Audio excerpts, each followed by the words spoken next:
Eastern magic അവനിലേക്ക് സ്വാഗതം. സാധാരണ പറയാറുണ്ട് മലയാളികൾക്ക് എവിടെ ചെന്നാലും നാടൻ വിഭവങ്ങൾ തന്നെയാണ് ഏറ്റവും ഇഷ്ടമെന്ന്. എന്നാലും അതിനോടൊപ്പം തന്നെ ഇഷ്ടമുള്ളൊരു കാര്യമാണ് ചൈനീസ് വിഭവങ്ങൾ. അപ്പോൾ ചൈനീസ് ഫുഡ് സാധാരണയായിട്ട് നമ്മൾ പുറത്തു പോയി റെസ്റ്റോറൻറ്റ്സിൽ നിന്നും ഭക്ഷണം കഴിക്കുന്ന സമയത്താണ് കൂടുതലായിട്ടും ഓർഡർ ചെയ്ത് കഴിക്കുന്നത്. അതേസമയം ഇപ്പോൾ ട്രെൻഡൊക്കെ മാറിയിട്ടുണ്ട്. വീടുകളിൽ വീട്ടമ്മമാർ നല്ല രീതിയിൽ ചൈനീസ് ഭക്ഷണങ്ങളൊക്കെ തയ്യാറാക്കാറുണ്ട്. കാര്യം കുട്ടികൾക്കൊക്കെ പൊതുവേ ഇഷ്ടം ചൈനീസ് ഫുഡിനോടാണ്. ആ ഇഷ്ടം ഇപ്പോഴും ഇങ്ങനെ തുടർന്നുകൊണ്ടേയിരിക്കുകയാണ്. ഇത് കുറച്ച് കാലമായി ഈ ഒരു ട്രെൻഡ് തുടങ്ങിയിട്ട്. പക്ഷേ അതിലിപ്പോൾ പുറത്തുനിന്ന് നമ്മൾ ഭക്ഷണം കഴിക്കുകയാണെങ്കിൽ ഒരുപാട് കാര്യങ്ങൾ, ഒരുപാട് സോസൊക്കെ ചേരുന്നുണ്ട്. ഒരു പക്ഷേ നമുക്ക് പലതും അറിയാൻ പാടില്ലായിരിക്കാം. അതേസമയം നമ്മൾ വീട്ടിൽ ചെയ്താലോ ഈ സോസ് മറ്റു കാര്യങ്ങളൊക്കെ എന്താണ് ചേർക്കുന്നതെന്ന് കൃത്യമായി അറിഞ്ഞിട്ട് തന്നെ ചെയ്യാൻ സാധിക്കും. എന്നാൽ ചൈനീസ് വിഭവങ്ങളെല്ലാം തന്നെ സോസിൽ തയ്യാറാക്കണമെന്ന് എന്തെങ്കിലും നിർബന്ധമുണ്ടോ? അതില്ലാണ്ട് തയ്യാറാക്കിയാലോ? അപ്പം നമ്മൾ ഈ സോസുകൾക്കെല്ലാം ഒരു അവധി കൊടുക്കുകയാണ്. ഒരു സോസും ചേർക്കാണ്ട് നമ്മളൊരു ചൈനീസ് വിഭവം തയ്യാറാക്കാൻ പോവാണ്. ഒരു ഫ്രൈഡ് റൈസ് തന്നെയാണ്. അതും സാധാരണയായിട്ട് ഫ്രൈഡ് റൈസ് എന്ന് പറയുമ്പോൾ എന്തെങ്കിലുമൊക്കെ കുറച്ച് സോസ്, പിന്നെ കുറച്ച് അജിനോമോട്ടോ അല്ലെങ്കിൽ അങ്ങനത്തെ കുറച്ച് കാര്യങ്ങളൊക്കെ ചേർത്താണ് ഈ ഹോട്ടൽസിലൊക്കെ ചെയ്യാറ്. അല്ലെങ്കിൽ ആ ഒരു കറക്റ്റ് ഒരു സ്വാദ് വരണം എന്നുണ്ടെങ്കിൽ അങ്ങനെയൊക്കെ വേണമെന്ന് പറയും. പക്ഷേ അതൊന്നുമില്ലാണ്ട് വളരെ പ്ലെയിനായിട്ട് ഏറ്റവും ലളിതമായ രീതിയിൽ ഒരു ചൈനീസ് ഫ്രൈഡ് റൈസ് തയ്യാറാക്കാൻ പോവാണ്. ഒരു ചൈനീസ് എഗ് ഫ്രൈഡ് റൈസ്. അപ്പോൾ ഇതെങ്ങനെയാണ് തയ്യാറാക്കുന്നത് നോക്കുക. ഇതിന് വേണ്ട ചേരുവകൾ എന്തൊക്കെയാണെന്ന് നോക്കാം. നല്ല ഇനം ബസ്മതി റൈസ് 2 കപ്പ്, മുട്ട 3 എണ്ണം, എണ്ണ 5 മുതൽ 6 ടേബിൾ സ്പൂൺ വരെ, കുരുമുളക് പൊടി 1.5 ടീസ്പൂൺ, ഉപ്പ് ആവശ്യത്തിന്, സവാള 1 വലുത് ചെറുതായി അരിഞ്ഞത്, സ്പ്രിംഗ് ഓണിയൻ അരിഞ്ഞത് 1/2 മുതൽ 1/4 കപ്പ് വരെ ചേർക്കാം. അപ്പോൾ നമ്മുടെ simple Chinese egg fried rice തയ്യാറാക്കാം. അപ്പോൾ സിമ്പിൾ എന്ന് പറയുമ്പോൾ തന്നെ ലളിതമായ ഫ്രൈഡ് റൈസ് എന്ന് തന്നെയാണ് അർത്ഥം. പിന്നെ ഇത് മുട്ട ചേർത്ത് തന്നെയാണ് തയ്യാറാക്കുന്നത്. പിന്നെ വേറെ നോൺ വെജ് ഐറ്റം ഒന്നുമില്ല. വേണമെന്നുണ്ടെങ്കിൽ ചിക്കനൊക്കെ നമുക്ക് ചേർക്കാം, ഇതിലെന്ത് വേണമെങ്കിലും ചേർക്കാം. പക്ഷേ മുട്ടയുടെ രുചിയാണ് ഇതിലാകെയുള്ള ഒരു നോൺ വെജ് ടേസ്റ്റ് വരുന്നത്. 2 കപ്പ് ബസ്മതി റൈസ്. അത് നമ്മൾ നേരത്തെ തന്നെ വേവിച്ച് വയ്ക്കണം. അപ്പോൾ ഫ്രൈഡ് റൈസിനൊക്കെ അരി വേവിക്കുമ്പോൾ അത് ആ സമയത്ത് വേവിച്ച് ഊറ്റിയെടുത്ത് ചെയ്യുമ്പോൾ അത് അത്ര നല്ലതല്ല, കുഴയാനുള്ള സാധ്യത കൂടും. അപ്പോൾ ചൂട് ചോറല്ല വേണ്ടത്, നല്ല തണുത്ത ചോറാണ് വേണ്ടത്. പറ്റുമെങ്കിൽ തലേ ദിവസം തന്നെ ഫ്രൈഡ് റൈസിന് വേണ്ടിയുള്ള അരി വേവിച്ച് ഫ്രിഡ്ജിൽ വയ്ക്കുക. അപ്പോൾ രാവിലെ ഉണ്ടാക്കുക അല്ലെങ്കിൽ ഉച്ചയ്ക്ക് ഉണ്ടാക്കുക, എപ്പോൾ ഉണ്ടാക്കുമ്പോഴും അതായിരിക്കും ഏറ്റവും നല്ലത്. അപ്പോൾ ഈ അരി കുറച്ച്, ഇപ്പോൾ 2 കപ്പാണ്, എന്താ പറയുക, കപ്പ് ഇങ്ങനെ ലെവൽ കപ്പ് ഇങ്ങനെ തല തട്ടിയത്. ഒരു 240 ml ആണ് ഞാൻ എടുക്കുന്ന അളവ് കപ്പ്. അതനുസരിച്ചിട്ടാണ് ഞാനിപ്പോൾ പറയുന്നത്. അപ്പോൾ അങ്ങനെ 2 കപ്പ് എടുത്തിട്ട് കുറച്ചേറെ വെള്ളത്തിൽ തിളപ്പിക്കുക. അതൊരു പകുതി വേകാകുമ്പോൾ കുറച്ച് പാകത്തിന് ഉപ്പ് ചേർത്ത് കൊടുക്കുക. എന്നിട്ട് വീണ്ടും ഒരു 1/4 വേഗ് വരെ വേവിച്ചെടുക്കുക. അത് കഴിഞ്ഞിട്ട് ഊറ്റി മാറ്റുക. ഊറ്റി മാറ്റുമ്പോൾ പിന്നെ ഇരുന്നിട്ടുള്ള ആവി കൊണ്ടുള്ളൊരു വേഗലുണ്ട്. അത് കഴിഞ്ഞിട്ട് പിന്നെ ഒരു പരന്ന പാത്രത്തിലേക്ക് ഇതിങ്ങനെ തട്ടി വയ്ക്കുക. ഈ വെന്ത് കഴിഞ്ഞ ചോറ് അത് നന്നായിട്ട് തണുത്ത് കഴിഞ്ഞിട്ട് വേറൊരു നല്ലൊരു കണ്ടെയ്നറിൽ അടപ്പുള്ളൊരു പാത്രത്തിലാക്കിയിട്ട് ഫ്രിഡ്ജിൻ്റെ താഴത്തെ തട്ടിൽ വെച്ചിരുന്നാൽ നല്ല, എന്താ പറയുക, നല്ല കറക്റ്റ് പാകത്തിനുള്ള അരിയായിട്ടിരിക്കും. അപ്പോൾ ആവശ്യാനുസരണം നമുക്കെടുത്ത് ഉണ്ടാക്കാൻ സാധിക്കും. അപ്പോൾ ഞാനിങ്ങനെ ചോറ് നേരത്തെ തന്നെ റെഡിയാക്കി വെച്ച് കഴിഞ്ഞു. അടുപ്പ് കത്തിച്ചിട്ട് നമ്മൾ ചൂട് കട്ടിയുള്ളൊരു പാത്രം അടുപ്പിലേക്ക് വയ്ക്കുക. പറ്റുമെങ്കിൽ ഒരു പരന്ന ഇങ്ങനത്തെ ഇച്ചിരി വലിപ്പമുള്ള ഒരു കടായി മോഡലിൽ, ഒരു നോൺ സ്റ്റിക്കിലാണ് ഞാൻ സാധാരണയായിട്ട് ഉണ്ടാക്കുന്നത്. നോൺ സ്റ്റിക്ക് ആകുമ്പോൾ ഏറ്റവും എളുപ്പമാണ്, കാര്യം ഒന്നും അടി പിടിക്കാണ്ട് നമുക്ക് കിട്ടും. അതിലേക്ക് ആദ്യം എണ്ണ എന്ന് പറഞ്ഞാൽ ഒരു 4 മുതൽ 6 ടേബിൾ സ്പൂൺ വരെ ഏതെങ്കിലും തരം റിഫൈൻഡ് ഓയിൽ. ഇനി ഇത് ഒലിവ് ഓയിൽ ചെയ്യണമെന്നുണ്ടെങ്കിൽ അങ്ങനെയാകാം. ഒലിവ് ഓയിൽ ആരോഗ്യത്തിന് ഏറ്റവും നല്ലൊരു എണ്ണയാണ് ഒലിവ് ഓയിൽ. അതിൻ്റെ സ്വാദ് ഒരു അക്വയർഡ് ടേസ്റ്റാണ്, കഴിച്ച് ഇഷ്ടം വരുന്നൊരു സ്വാദാണ് ഒലിവ് ഓയിലിൻ്റെ. അപ്പോൾ അങ്ങ് ശീലിച്ചു കഴിഞ്ഞാൽ ഏത് വിഭവം വേണമെങ്കിലും നമുക്ക് നമ്മുടെ തനി കേരള വിഭവത്തിന് ആ ഒരു സ്വാദ് ശരിയാവില്ല. എന്നാലും ശീലിച്ചാൽ ആരോഗ്യമാണ് പ്രധാനമെങ്കിൽ നമുക്കതും ആകാം. അപ്പോൾ എണ്ണ ചൂടായി കഴിഞ്ഞാൽ ആദ്യമേ തന്നെ ഒരു സവാള ചെറുതായിട്ട് അരിഞ്ഞ് വെച്ചത്, ഒരു വലിയ സവാള, അതാണ് ചേർക്കേണ്ടത്.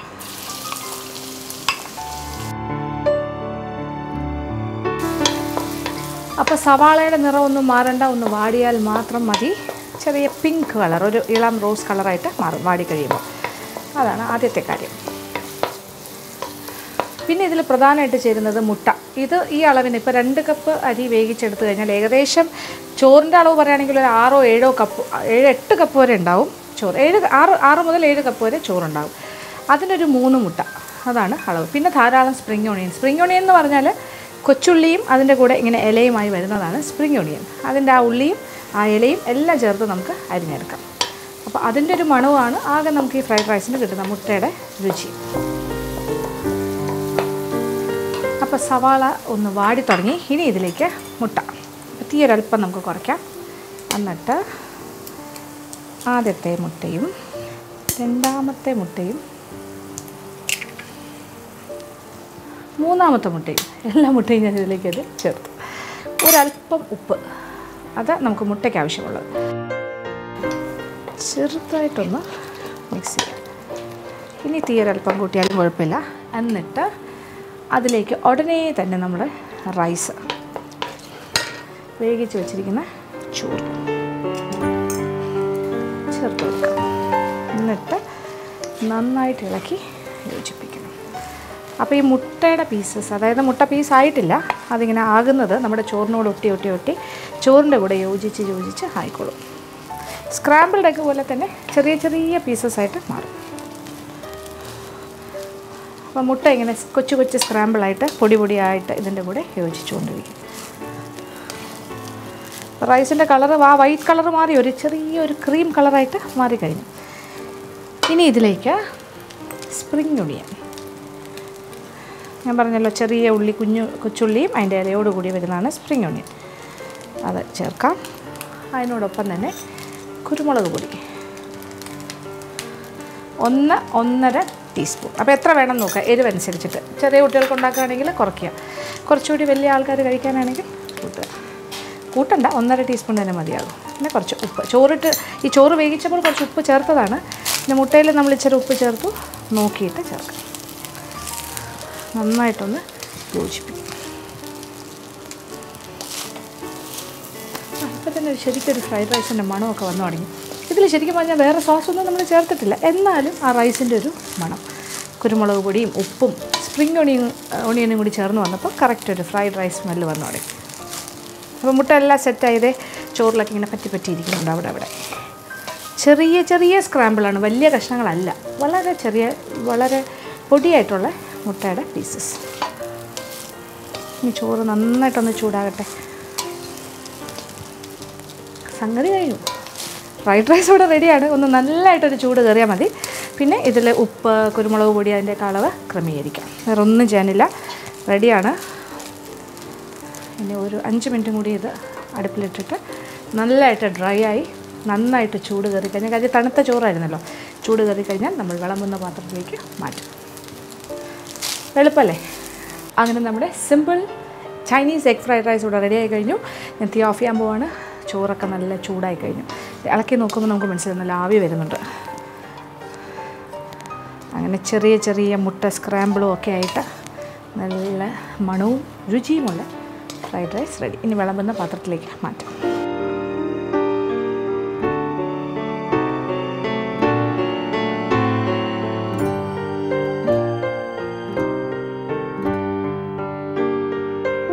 അങ്ങനെ വലിയ ബഹളങ്ങളും ആരവങ്ങളും ഒന്നും ഇല്ലാണ്ട് തന്നെ വളരെ എളുപ്പത്തിൽ നമ്മളൊരു ഫ്രൈഡ് റൈസ് തയ്യാറാക്കി കഴിഞ്ഞില്ലേ. ഇപ്പം നിങ്ങൾക്ക് തോന്നുന്നുണ്ടാവും ഇത് ടൂ സിമ്പിളായി പോയോ, വളരെ ലളിതം, ഇത്രയും ലളിതമായ രുചി കാണുമോ എന്നൊക്കെ തോന്നും. പക്ഷേ ഞാൻ വെറുതെ പറയുന്നതല്ല, കഴിച്ച് നോക്കുക ഉണ്ടാക്കി. ശരിക്കും പറഞ്ഞാൽ നല്ല രുചിയാണ്. ഒരു ചൈനീസ് ഫ്രൈഡ് റൈസിൻ്റെ എല്ലാ സ്വാദും ഉണ്ട്. പക്ഷേ നമ്മൾ അജിനോമോട്ടോ ചേർത്തിട്ടില്ല, പിന്നെ ഒരു സോസും ചേർത്തിട്ടില്ല, സോയ സോസ്, ചില്ലി സോസ് ഒന്നുമില്ല, എല്ലാം വിട്ടു. കുരുമുളക് പൊടി, ഉപ്പ്. ഇനി ഇതിനൊരു അലങ്കാരം വേണ്ടേ, ഇതിൻ്റെ ഭംഗി കാര്യങ്ങളൊക്കെ കുറച്ചുകൂടി നന്നാക്കാനായിട്ട് ഈ സ്പ്രിംഗ് ഓണിയൻ വെച്ചിട്ട് തന്നെ അലങ്കരിക്കാം ആവശ്യാനുസരണം.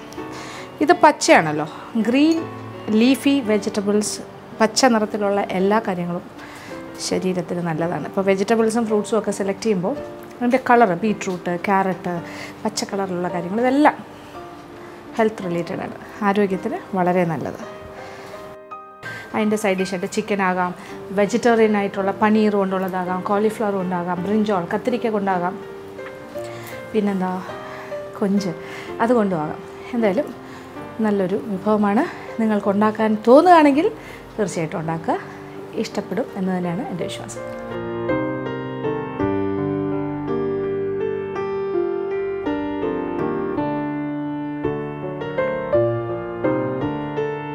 ഇനി അടുത്തതായി മാജിക് അവൻ്റെ second recipe of the week. ഈ ആഴ്ചത്തെ സെക്കൻഡ് റെസിപ്പി ഒരു വെജിറ്റേറിയൻ വിഭവമാണ്. നമ്മളിപ്പോൾ ആദ്യം കണ്ടതൊരു ചൈനീസ് ഫ്രൈഡ് റൈസാണ്, എഗ് ഫ്രൈഡ് റൈസ്. അപ്പോൾ അതിന് ചേരുന്ന ഒരു വിഭവം തന്നെയാണ് ഞാൻ രണ്ടാമത്തെ റെസിപ്പിയായിട്ട് കരുതിയിരിക്കുന്നത്. ഇതും ഒരു ചൈനീസ് വിഭവം തന്നെ ആയിക്കോട്ടെ.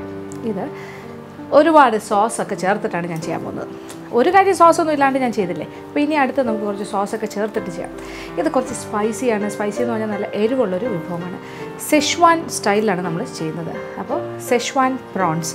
സെഷ്വാൻ എന്ന് പറഞ്ഞപ്പോൾ ചൈനീസ് വിഭവങ്ങൾ തന്നെ പല ടൈപ്പുണ്ട്, പലതരം. ചിലതൊക്കെ വളരെ സിമ്പിൾ, ഒട്ടും തന്നെ എരിവില്ലാത്ത ചില വിഭവങ്ങൾ, അതേസമയം കുറച്ച് സ്പൈസി നല്ല എരിവുള്ള വിഭവങ്ങൾ. അപ്പോൾ സെഷ്വാൻ എന്നൊക്കെ പറയുന്നത്, സെഷ്വാൻ ഒരു പ്രവിശ്യയാണ്, ചൈനയുടെ തന്നെ ഒരു ഏരിയയാണ്. അതിന് സെഷ്വാൻ എന്ന് പറയുന്ന ഒരു ഭാഗമാണ്.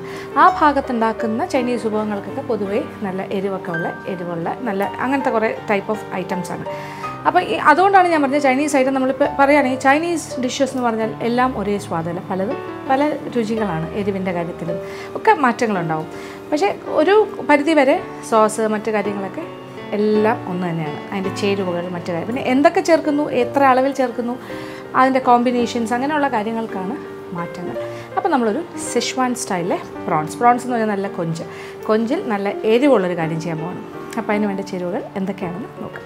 കൊഞ്ച് 1/2 കിലോ കഴുകി വൃത്തിയാക്കിയെടുത്തത്, ഏതെങ്കിലും തരം റിഫൈൻഡ് ഓയിൽ 2 ടേബിൾ സ്പൂൺ, വെളുത്തുള്ളി ചതച്ചത് 1.5 ടേബിൾ സ്പൂൺ, സവാള ഒരു വലുത് ചെറുതായി അരിഞ്ഞത്, മുളക് പൊടി 2 ടീസ്പൂൺ, വറ്റൽമുളക് അരച്ചത് 1 teaspoon, chilli sauce 2 tablespoon, soya sauce 1 tablespoon, tomato sauce അല്ലെങ്കിൽ tomato ketchup 2 tablespoon, Chinese rice vinegar 2 teaspoon, spring onion അരിഞ്ഞത് 1 കപ്പ്, വറ്റൽമുളക് 5-6, പഞ്ചസാര 1.5 ടീസ്പൂൺ. അപ്പോൾ നമ്മുടെ സെഷ്വാൻ പ്രോൺസ്. അപ്പോൾ ആദ്യം വേണ്ടത്, ഇത് 1/2 കിലോ കൊഞ്ചിലാണ് ഞാൻ തയ്യാറാക്കുന്നത്. അപ്പോൾ കൊഞ്ചിൻ്റെ വലിപ്പം ഏതുമാകാം. എൻ്റെ കയ്യിലൊരു ഇടത്തരം സൈസിലെ, അല്പം വലുതെന്ന് തന്നെ പറയാം, കൊഞ്ചാണ് ഉണ്ടായിരുന്നത്. ഇത് 1/2 കിലോ ആണ്. അത് നന്നായിട്ട് ക്ലീൻ ചെയ്ത് വൃത്തിയാക്കി, വേണമെന്നുണ്ടെങ്കിൽ നമുക്കിതിൻ്റെ വാലൊക്കെ റീറ്റെയിൻ ചെയ്ത്, അപ്പോൾ അതിൻ്റെ ഷേപ്പ് കുറച്ചുകൂടെ വലിപ്പം തോന്നിക്കുക. അതിൻ്റെ വാലിൻ്റെ അറ്റത്തെ ഒരു വാലും അതിൻ്റെ തൊട്ട് മുന്നേ ഉള്ളൊരു ഭാഗവും കൂടി ഇളക്കി കളയാതെ സൂക്ഷിച്ചാൽ. പക്ഷേ ഞാനിതെല്ലാം ഇളക്കി കളഞ്ഞു പോയി. എന്തായാലും അതിൻ്റെ അകത്തെ ആ കറുത്ത സാധനം ഉണ്ട്, അതിൻ്റെ ആ മുതുകിലായിട്ട് അതിൻ്റെ കുറുക്ക് ഭാഗത്ത് ബാക്ക് സൈഡിൽ ഇങ്ങനെ ഒരു കറുത്തൊരു സാധനം ഉണ്ടാവും. അതൊക്കെ ഇളക്കി വൃത്തിയാക്കി എടുക്കുക. ഇവിടെ റെഡിയാണ്. അപ്പോൾ ആദ്യം ചെയ്യേണ്ടത് ഒരല്പം പഞ്ചസാര, നമ്മളൊരു 1.5 ടീസ്പൂൺ പഞ്ചസാരയുടെ അളവാണ് പറഞ്ഞത്. 1 ടീസ്പൂൺ പഞ്ചസാര നമുക്ക് ആ കൊഞ്ചിൻ്റെ കൂടെ ഒന്ന് യോജിപ്പിച്ച് വയ്ക്കും. അപ്പോൾ നമ്മുടെ കൊഞ്ചിനെ കുറച്ച് പഞ്ചസാര, 1 ടീസ്പൂൺ പഞ്ചസാര ഒന്ന് ചേർത്ത് ഒന്ന് ഇളക്കി വെച്ചിരിക്കുകയാണ്. ഇനി നമുക്ക് അടുപ്പ് കത്തിക്കാം. എന്നിട്ട് ചൂട് കെട്ടിയുള്ളൊരു പാത്രം, അടപ്പുള്ളൊരു പാത്രം ആയിക്കോട്ടെ, അതിലേക്ക് ആദ്യം ഒരല്പം എണ്ണ, ഏതെങ്കിലും തരം റിഫൈൻഡ് ഓയിൽ ഒരു 1.5 ടേബിൾ സ്പൂൺ വരെ ചേർക്കാം. എന്നിട്ട് എണ്ണ ഒന്ന് ചൂടായി കഴിഞ്ഞാൽ ആദ്യമേ തന്നെ നമ്മൾ ചെയ്യാൻ പോകുന്നത് സെഷ്വാൻ സ്റ്റൈൽ എന്ന് പറഞ്ഞാൽ, സാധാരണയായിട്ട് നമ്മളിപ്പോൾ ഒരു ഹോട്ടലിൽ പോയി ഓർഡർ ചെയ്താലും സെഷ്വാൻ വിഭവങ്ങളെല്ലാം വറ്റൽമുളക് കാണാൻ സാധിക്കും. വറ്റൽമുളകിൻ്റെ ഒരു പ്രസൻസ് അതുണ്ടാവും.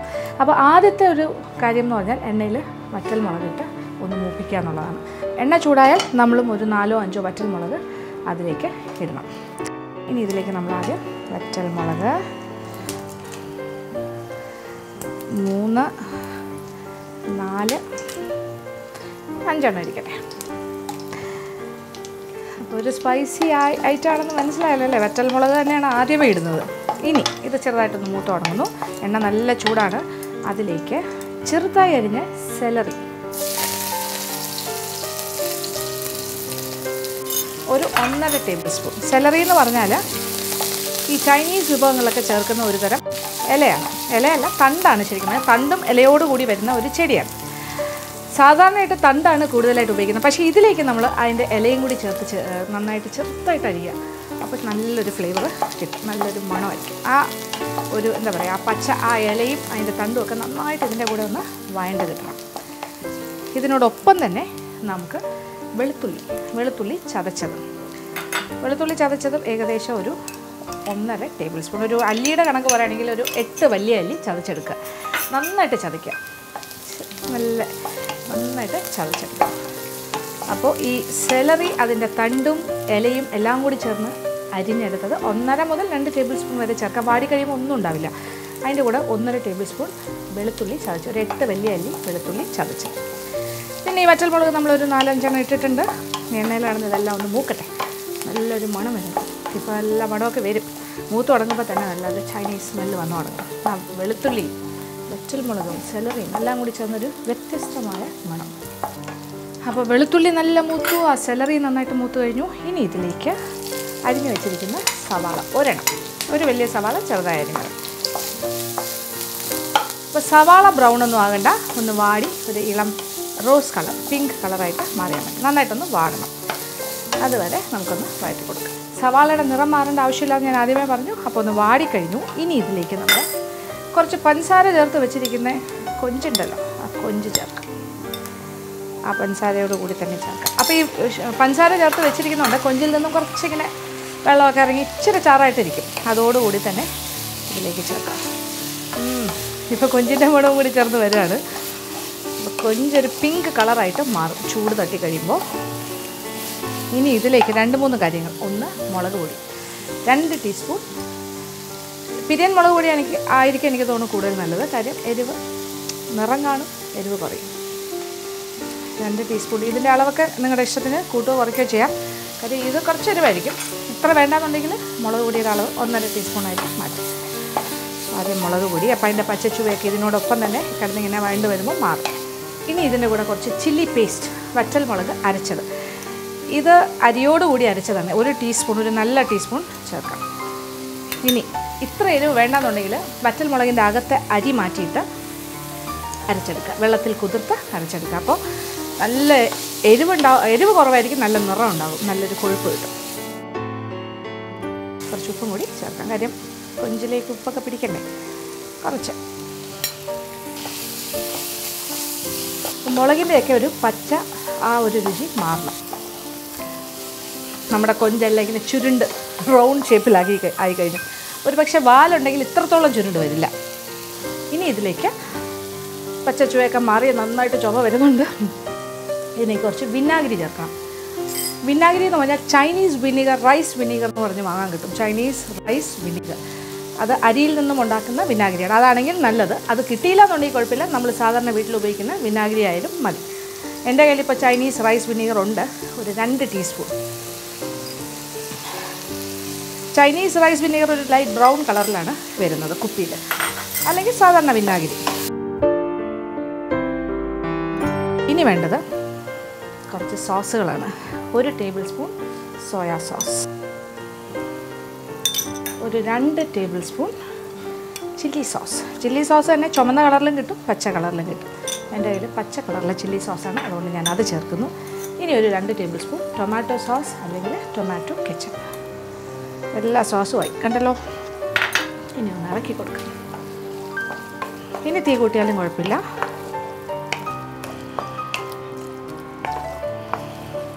ഇനി ഒരല്പം വെള്ളം, ഒരു 1/4 കപ്പ് വെള്ളം കൂടി ചേർക്കാം. ഇനി കുറച്ച് സ്പ്രിംഗ് ഒണിയൻ അരിഞ്ഞത്, കുറച്ച് നമുക്ക് ബാക്കി മാറ്റി വെക്കണം. ഇപ്പോൾ തൽക്കാലം നമ്മൾ കുറച്ച് ചേർക്കുന്നു. ഇനി പാത്രം ഒന്ന് അടച്ചിടാം. അപ്പോൾ ഉപ്പൊക്കെ നോക്കുക, ഉപ്പ് വേണമെന്നുണ്ടെങ്കിൽ ഇനിയും ചേർത്ത് കൊടുക്കാം. എന്നിട്ട് ചെറിയ തീയിലിട്ടിട്ട് ഒന്ന് വേവിക്കുക. കൊഞ്ച് പെട്ടെന്ന് തന്നെ വെന്ത് കിട്ടും. ചാറക്കൊന്ന് ഇങ്ങനെ കുഴഞ്ഞ് ഇതിൽ പൊതിഞ്ഞിരിക്കുന്ന പാകമായിട്ട് മാറണം. ഒരു 5 മിനിറ്റ് സമയം ഒന്നുകൂടി വേവിക്കാം അടച്ചിട്ട്. അത് കഴിഞ്ഞിട്ട് നമുക്ക് നോക്കാം എന്തായി നമ്മുടെ സെഷ്വാൻ പ്രോൺസിൻ്റെ അവസ്ഥ, അത് കറക്റ്റ് പാകമായോ ഇല്ലയോ എന്നുള്ള കാര്യം. ഇപ്പോൾ ഒരു 5 മിനിറ്റ് സമയം കഴിഞ്ഞു. 5 അല്ലെങ്കിൽ ഒരു 7 മിനിറ്റ് വരെ സമയം വേണമെങ്കിലും കൊടുക്കാം. ഇപ്പം നമ്മുടെ സെഷ്വാൻ പ്രോൺസ് ഇവിടെ റെഡി. അപ്പോൾ ആവശ്യത്തിന് വെള്ളം, നമ്മളൊരു 1/4 കപ്പ് വെള്ളമാണ് ഒഴിച്ചു കൊടുത്തത്. ഇനി 1/2 കപ്പ്, കുറച്ചുകൂടെ ചാറ് വേണം തോന്നുകയാണെങ്കിൽ ഒരു 1/2 കപ്പ് വെള്ളം വരെ ഒഴിച്ചു കൊടുക്കുക. എന്നിട്ട് പ്രോൺസ് പാകത്തിന് വെന്ത് ചാറെല്ലാം ഇങ്ങനെ കുഴമ്പ് രൂപത്തിലാകുന്നവരെ വെയിറ്റ് ചെയ്യുക. ഇനി ഇതിലേക്ക് നമ്മൾ 1 ടീസ്പൂൺ പഞ്ചസാര കൊഞ്ചിൽ ചേർത്തിരുന്നു. ഇനി ഒരു 1/2 ടീസ്പൂൺ ബാക്കിയുണ്ട്. ആ 1/2 ടീസ്പൂൺ ഈ അവസാനത്തെ സ്റ്റേജിൽ ചേർക്കാം. നമുക്ക് അജിനോമോട്ടോ ഒന്നും വേണ്ട, അതൊന്നും ഇല്ലാണ്ട് തന്നെ ചെയ്യാം. അജിനോമോട്ടോ നമ്മൾ ഒഴിവാക്കി. ഇനി വേറൊന്നുമില്ല. ഇനി കുറച്ച് സ്പ്രിംഗ് ഓണിയൻ്റെ ഇലകൾ കുറച്ച് നീളത്തിനുള്ള കഷ്ണങ്ങളായിട്ട് മുറിച്ചത്, അതൊരു നല്ല അലങ്കാരവും കൂടിയാണ്. അത് ഏറ്റവും അവസാനം ചേർക്കാം. നേരത്തെ ചേർത്ത സ്പ്രിംഗ് ഓണിയൻ്റെ കുഞ്ഞതായിട്ടാണ് അരിഞ്ഞത്, ചെറുതായിട്ട്, അതെല്ലാം ഇതിൻ്റെ കൂടെ യോജിച്ച് കഴിഞ്ഞു. ഇതിങ്ങനെ കളർഫുള്ളായിട്ട് ഇതിനകത്ത് കിടക്കും, ഇടയ്ക്കിടയ്ക്കുള്ള പച്ച. ഇനി വേറെ ഒന്നും ചെയ്യാനില്ല, വിളമ്പുന്ന പാത്രത്തിലേക്ക് മാറ്റാം.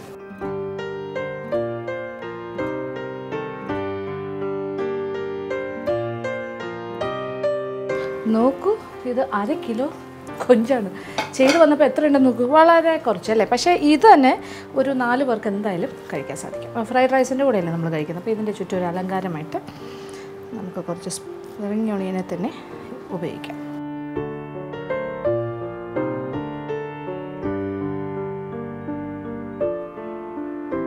അപ്പോൾ നമ്മുടെ ഈ സെഷ്വാൻ പ്രോൺസ് കൂടുതലായിട്ട് നമ്മൾ തയ്യാറാക്കി വെച്ചിരിക്കുന്ന എഗ് ഫ്രൈഡ് റൈസ് പോലുള്ള വിഭവങ്ങളിലൂടെ കഴിക്കാൻ ഏറ്റവും നല്ലത്. അതല്ലാന്നുണ്ടെങ്കിൽ ചപ്പാത്തി, പിന്നെ അല്ലെങ്കിൽ പ്ലെയിൻ റൈസ്, സാധാരണ വൈറ്റ് റൈസ് വേവിച്ചത്, അതിൻ്റെ കൂടെ എല്ലാം കഴിച്ചാലും നല്ലതായിരിക്കും. നല്ല എരിവൊക്കെ ആയിട്ട് എന്താ പറയണ്ടേ. അപ്പോൾ ഇത്രയും സ്വാദായിട്ടാണ് എനിക്ക് തോന്നുന്നത്. അപ്പോൾ തീർച്ചയായിട്ടും പരീക്ഷ നോക്കുക, നിങ്ങൾക്ക് ഇഷ്ടപ്പെടും.